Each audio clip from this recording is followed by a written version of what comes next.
Hello everyone, and welcome to part 3 of my Harbor Freight rebuild. Well, upgrade and rebuild.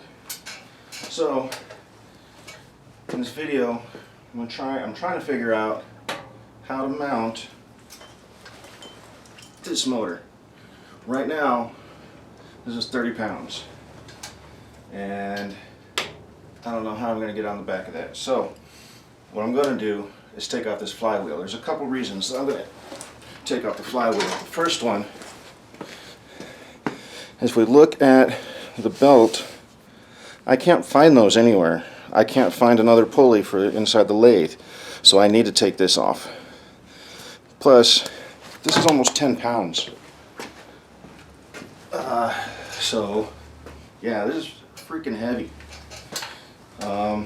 Taking this off will bring it down to around 20 pounds, which is probably a little bit more manageable to attach.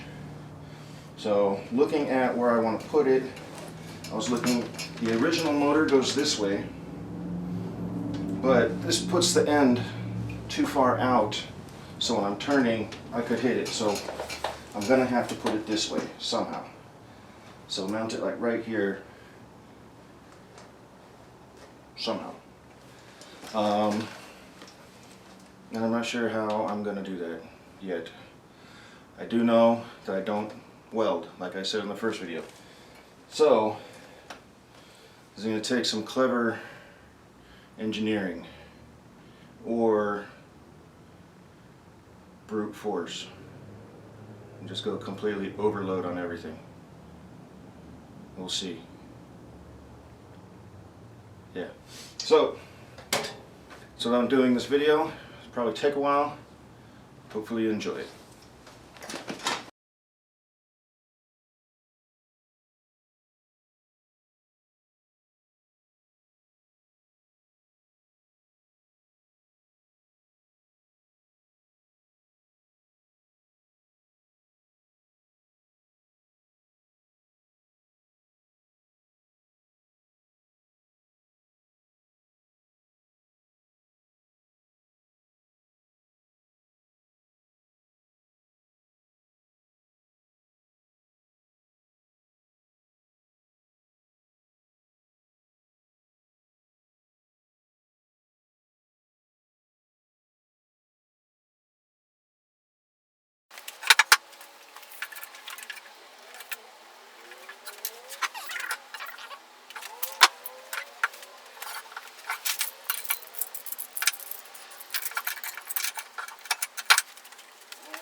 Okay, so here is my idea. I have 2 bars on the bottom. I'm thinking of grinding out the middle so that it's kind of concave there. Have this set in it and do the same thing with 2 bars on the top. And then I just have to find a way to get this whole thing mounted onto the lathe. So this is kind of what I'm looking at right now. So, yeah. See how it goes. As I said, I'm going to overkill it.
When I was looking at it, I was thinking, you know, I don't want to leave metal on metal. I'm sure it's not a big deal, but for some reason I just don't feel like that would be great. So I picked up a tube of silicone. So I was thinking, what can I put on there? Because I was thinking of putting foam in there or something like that. But I know this motor can get pretty hot. So I was thinking of something that was a little bit rubbery, but had a high temperature threshold. So picked up some silicone. It's mostly meant for waterproofing, but I'm sure it'll work on this too. But I'll lay a bead along each side and just let it dry overnight. Come back and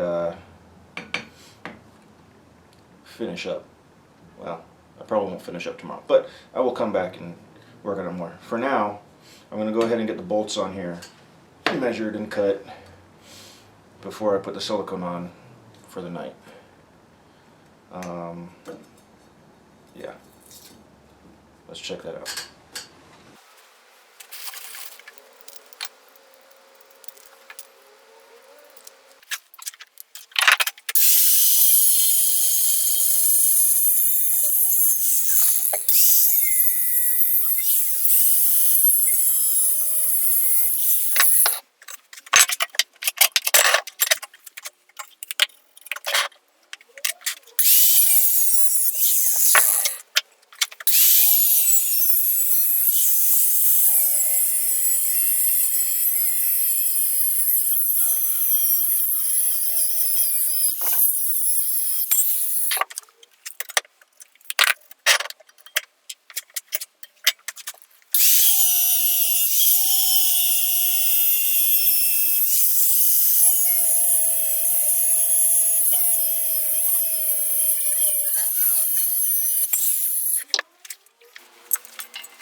Okay, looks like we're mostly set up. I know that these pulleys are not going to work permanently. They will do for now. I'm not going to use it a whole lot until I get them replaced, but that could be a couple months before I can find the right pulley to put in there. But I still want to test it. And I'm going to test it with the piece that started this whole thing in the first place. And it's all cracked up now, but you know what, that's okay. It might be, I might be able to put some resin in it or something, who knows. But this is the whole piece that burned out the motor in the first place. So I'm going to go ahead and put this on there and turn it and see how it looks.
Yeah, that pulley's not going to work at all. So,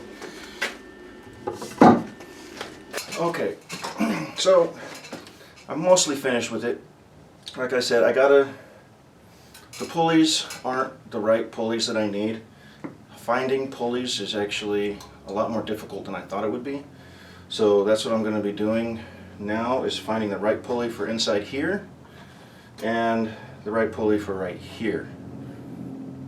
Neither one of them is optimal for this setup. But just doing that little turning, I can tell how much more power is in this motor. Even just going over it that couple times, it just very smooth. Eventually, like I said, I'm going to redo this box and make it a little bit nicer. And there's a lip right here that I can see getting in the way in some things, but for right now it'll work. It's functional, which I like. Tachometer's still not working. I'm going to wait till I get the big pulley inside so I can mount the tachometer. But yeah, I think this mounting setup is actually pretty good. I used a lot of lock washers and setup, so I'm actually pretty happy with the way this is set up. One thing I might change is have the bolt go through the housing also, so that this can fit on all the way, because right now this little brace is jamming this, so I can't push it back all the way, which means I can't put the pole in. But yeah, I think I'll end up doing that. So yeah, it was a fun project. It was a little more intensive than I thought it would be, especially working on the mount here. I don't like metal. I don't like working with metal. I think it's cool for people to do, but it's just not my thing. I don't like the metal dust. But I got through it, and while I'll redo this, I probably won't redo this unless I find something super great, or I have a friend come over and help me weld something together. But that would mean I need friends, so probably won't happen. But yeah, I hope you enjoyed this. I hope it gave you some ideas. If you have a Harbor Freight lathe, the motor that comes with it is really kind of garbage, so using a treadmill motor is a great option, and not really that difficult to do, just time consuming. So thanks for watching. Have a great day.